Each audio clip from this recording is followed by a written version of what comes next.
Hold on. I'm setting up the recording. We're going to lose you for 1 second. Okay. I've already begun recording, so I know that. don't double hit. I won't. Okay. I can see Okay. with my eyes.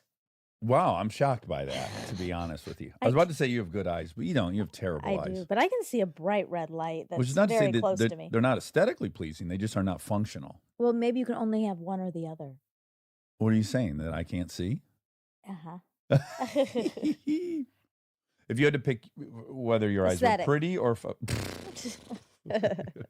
Hey, guys. I've always wanted to just be like so laid back like this. I've seen everyone look like they're relaxing so much during this podcast. I was so excited to like cross my legs in an interview. Isn't that weird? You've got a real vibe going on this morning. You look like you're in a grotto, and you look like you are also at Woodstock. You look very cash. Super cat. I mean, this is a big deal for me. I did Jimmy Fallon a couple weeks ago, and I'm more nervous for this because I realized that this is like, I really consume this content. I heard Hugh Jackman say that in a podcast once, and I was like, oh, I wonder if that's going to happen to me. And it is. Well, That's so flattering. My God. And I'm not unaware of this. So I've known that you like the podcast. Your first one in, I think. Early adopter? Early adopter of the new technology. And somehow we got connected on Instagram, and I found it incredibly flattering that you liked it. And then I got really curious why you like it. I'm not mining for compliments, but you're a young man on the go. The world is your oyster. What on earth do you want to talk about? Failures and humility and fucking mental health. What? I'm really curious what appealed to you. I mean, to be honest with you, like that's more on my mind than music and pop culture these days. I feel like I'm doing more for my mental health to stay above water than anything else in my life. You know, I'm so much older than you, and I was really saddened when I watched the documentary last night to realize, I mean, really much older, but we see all this data about younger people having increased levels of anxiety, and it'd probably be hard to know if it's part of your generation or just your unique experience. I think it's the generation and more so my unique experience. I'm also chasing anyone in an industry similar to mine. So when I started seeing you interviewing actors and talking about that type of pressure, I think the one that really got was Michael Pena. It was just his psyche before doing a movie. Yeah. The entertainment industry is just kind of crazy. Not knowing you and just watching the doc, I'd say that you guys are really similar in your approach. He and I are opposite, right? So I like being thrown in a very chaotic situation and trying to find my way out. And he is the ultimate rehearser, the ultimate preparer. And he wisely tries to control all the variables that are within his realm to downsize the anxiety about the performance. It seemed that that's your approach as well. Yeah, but also that's a very controlling approach and also sometimes leaves you with more anxiety than just trusting yourself. Like after listening to a bunch of your podcasts, I feel like you have this confidence, also this vulnerability, but this confidence that is kind of just there innately in what you do as an actor, no? You know, it depends. Some situations, yes, and then other ones, it scares me. But again, you know, I've been at it for a while, and I got really excited to talk to you genuinely. I never give advice to anyone, but you're so empathetic in the documentary. You're just so fucking likable. And I see the many things you're wrestling with. And then so much of it is just, you know, you're 22 years old. If you weren't wrestling with this stuff, something probably would be broken. But there's just a couple things I was watching where I was like, oh, I really am glad to have his ear, because there are a couple things, and you're already on the path. Like the doc starts with you walking down on stage. And by the way, we just interviewed a Formula One driver. This is the same for anyone in a high pressure situation, right? So the moment before the storm, there's so much going on. And you say like walking out in front of that many fans, you start with like ego to bolster yourself, right? Mm-hmm. Like you try to let those people inform you that, yeah, I'm the fucking man. I can do this, or these people wouldn't be here. And then what I love about you is you immediately admit the first note's always bad. Like that approach yields you not hitting the note. Oh my God. And then like 30 seconds later, you calm down, you remember you're just a dude who loves singing and performing, and then the thing takes off. And I found it so relatable, and I think so many people would relate to that. You know, you interviewed my performance coach, actually, Michael Gervais. Oh. I messaged you about that. I've been working with him for like a year, and a half. And I mean, have been on this insane journey together. But the big thing for me was the signal to noise ratio, basically talking about your why, your reason of doing something, and how that really controls how you're feeling at the moment. And during that doc was my first time playing with my perspective on what I was doing and why I was doing it. And before it was kind of just like bulldozing through, like they cheer, oh, that means you do good, like keep going, like, and then at some point during that tour, I started to try and practice this thing of like, look, I'm under the stage, I'm about to walk on stage in front of 20,000 people, and I say to myself, you do this because you love it. You do this because you love to perform, not because you need praise. Like if you walk on the stage and they're silent, you're still going to have a great night. It didn't make me believe it at all. Yeah, sure. Yeah, I didn't believe that at all, but I started doing it every single night, and it really helped my attitude of being a little bit more carefree about how it went. I was connected to my why a little bit more. But I watched back the doc and I'm so different from then. And that was a year and a half now. At that point, I hadn't had more than 3 weeks off for 7 years. Since I was 15 years old, completely, absolutely nonstop. And then COVID happens, and I'm put into my girlfriend's parents' house in Miami, and we're there for 3 months together, just like doing laundry and cooking food again. Feels like the first time in my entire life. And the last 7 years hit me, and I'm like, oh my God, I'm like, I haven't spent any time with my sister. She's 17 now. Who's this guy she's dating? I don't, all the, like, I'm like, I'm a horrible son. My mom doesn't even know like how I feel about certain things. And it was like this whole like thing, a couple weeks of like extreme anxiety, and then starting to flow into more of a state of like, okay, I get it. Community and family time and the people around you, the people that care about you is the most important thing in the entire world. I hear the message loud and clear. Now it's about trying to figure out how to get that balance, you know? Yeah, I mean, in essence, you're really talking about identity, right? And so for 7 years, the number one thought when you think of who I am is I'm a performer who goes out and performs. And then when that goes away, you're really forced to go like, oh my goodness, well, what else am I? Because I haven't been watering many other plants out of necessity. And I have to imagine it's terrifying. Yeah, and success is a funny thing to happen to anyone at any age, but I think, I don't know, I could be completely wrong, but I think maybe if I started now at 22, knowing myself a little bit better, Yeah. I would be able to be like, hey, before a guy who has a few hit songs, you are a son and a brother and a friend, a good friend. Yeah. Just remember that.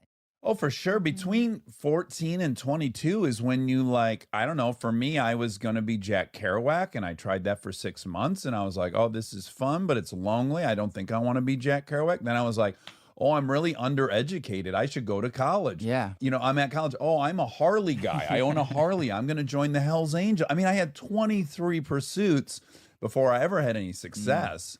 And so by the time I had a little money, I think I had kind of honed in on what was maybe a more sustainable identity for myself. Although I don't think it ends. Yeah, you were robbed of that really fertile experimenting time. Yeah, I still haven't done it. All I know is this is a very unique thing where I've been to like 3 high school parties in my life. I have so many thoughts about going to school and like, do I need to go learn how to play music? It's nonstop. Well, you've certainly sold a ton of albums. I think you've sold 10 million albums or more, which is very rare these days. But even at that, your income is touring, right? That's your livelihood. Totally. And brand campaigns and stuff like that. Yeah.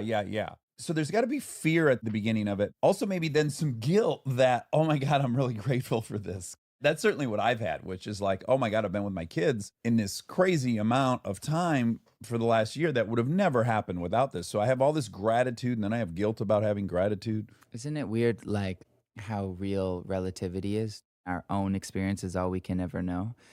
At some point, hopefully, I want to go, if it's safe, travel somewhere and be there for a couple months to experience a different reality and understand and have some perspective of my life. Because when you have so much, you start to really just pick on things that other people would see as like, they're just not problems, you know? And inside of this pandemic, I knew a lot of really close people from home who were closing down businesses and their restaurants and stuff like that. And I was here like being like, oh, I'm so grateful for this time to just like stop. And it was just the opposite reality for so many people. And I realized how different my reality was, you know?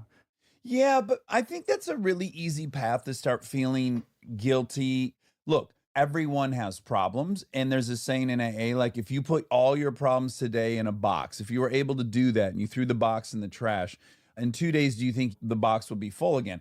It would be. That's Yeah, human nature. So totally. then you get into this thing where you feel guilty because I shouldn't have anxiety about this uncertain future because I have money and I'm comfortable. Well, that's just an unrealistic expectation for a human. You could fucking have $10 billion 100%. and you still got to be a good boyfriend. You still got to be a good son. You're still going to worry about something. I think that's just the human condition. And then because you don't feel like you're allowed to have that experience, or it would be some sign of not being grateful for everything, Hmm. it puts you in a very tricky trap that I think is what becomes really isolating about a life like yours.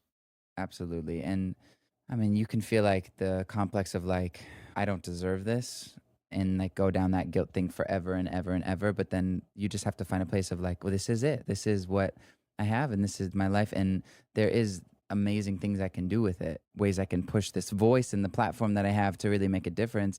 But it's really interesting being in the position that you are too and understand is a position of real comfort in a time like this, you know? Yeah, but I can at least speak to both sides. So often people, I'll post a picture of me in the sand dunes, right? And someone will write, must be nice to be rich. And then, of course, I get really defensive. I will tell you this. I was broke for 10 years and I've had money for the last 20 years. Sure. I have worried about money the same exact amount with none of it and a lot of it. Yeah. So what that tells me is it really has nothing to do with the money. I have a fear of financial disaster. And it's exactly that. It's a fear. In fact, I Yeah. maybe have worried about money more with it than when I didn't have it. So I luckily have had both perspectives where I'm like, oh no, this is just me. Do you think that that has a lot to do with the culture of not just America, but the culture of Western society of like this constant need to be wanting more and not be content with what we have, or this constant fear of not being able to maintain? Yeah. And by the way, that's the topic I kind of wanted to talk to you about, like on a personal level, which Mm. is we say I have a disease of more. So I want more of anything I want, Mhm. and I want too much of everything that I want. This is something I was actually talking to my girlfriend about last night because I'm from Canada and it's similar to America, but it is a different type of place. And then in Europe, in Portugal, where my father's from, in England, from a farm town, it's another type of culture. And in America, there is certainly this like hole that needs to be filled of like more and more and more and beyond means. And I also feel it too. I mean, for instance, like I released an album last night and the amount of urges I have to go online and check in hopes that Yes. it's more successful than my last and I'm getting more streams and there's more people excited about it is ridiculous. I mean, I've read enough self-help books and done enough therapy sessions and enough work with people who can tell you that like happiness doesn't lie in that, but it almost feels like a conditioning of the society, you know? Oh, I totally agree with you. First and foremost, yes, the United States is the least regulated capitalist experiment of all time. So I Right. definitely think when you look at what Europeans spend money on, say, like a 3 week holiday, an experience, a meal, and I just am reminded of that bummer of a Cadillac advertisement like 4 years ago that they pulled where the guy was like basically saying, yeah, I don't see my family and I fucking sleep 4 hours a night, but I Mm. got this Cadillac. And I was like, oh my God, they just they said it exactly what they're selling us. Like, don't enjoy a fucking thing, just have all the stuff. It's an obsession with more. And lately, I'm just constantly trying to wrangle that in and be on top of that because that is the main source of my anxiety and my fears. And it's this comparing thing, and it's the conditioning of media that I think has taught me to believe that I need to be doing more and having more and getting more. Well, the thing I really felt like I related to you a lot on was when you were talking about who you were going to be publicly. And if you were this certain person publicly, would you lose all of those fans? Would that result in people not being interested in you anymore? And I know that feeling so much, and specifically with this podcast, which is I can't explain why it works. I don't feel worthy of it working. And so for the first 2 years of it, all I thought about, and I'd even say it to Monica, like, I know it's gonna drop off. I'd watch the numbers. It's too good to be true. It's gonna drop off. It's gonna drop off. And I really was ruining this amazing experience that I'm lucky to have. And you know what? I switched, and this was the one thing, the only piece of advice I was desperate to give you is I now go, oh yeah, if it collapses tomorrow, I still did this. Like it can't fail. It already happened. I'm trying to measure the success of it by what's happening in a week or 2 weeks, but that's just completely backwards. I already got to experience this amazing bolt of lightning, and it's awesome. So if it ends tomorrow, it was 3 years I'm grateful to have had. And if it ends in 5 years, it's 5 years. So I really just switched what side of the equation I look at now. When you were acting and directing, did you feel like you were in the game of trying to be in the top 10 of that game?